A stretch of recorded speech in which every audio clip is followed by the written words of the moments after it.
Gumitide gummies are marketed as a natural weight loss solution that boosts metabolism, burns fat, and reduces cravings. But the real question is, do they actually help you lose weight or just sound convincing? What the marketing gets right.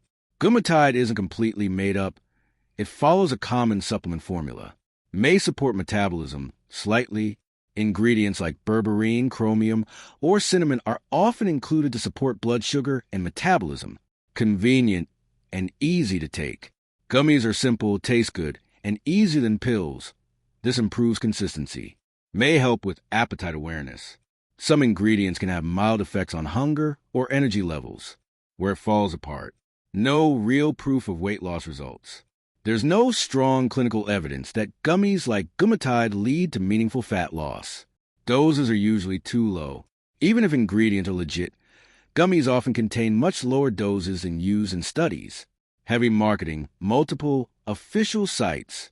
There are several nearly identical Gumitide websites with big discounts, limited time, offers over-the-top testimonials.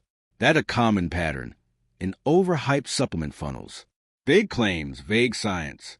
Terms like mitochondrial fat burning, unlock your metabolism, sound scientific but aren't backed by clear, verifiable research. So, does Gumitide actually work? Short answer, not for real weight loss. You might get slight energy or appetite effects. You will not get meaningful fat loss from the gummies alone. Any results are far more likely from eating fewer calories, exercising more, lifestyle changes, not the product itself. Bottom line, Gumitide gummies aren't clearly a scam, but they are heavily overhyped. Thanks for watching. Don't forget to like and subscribe for more videos.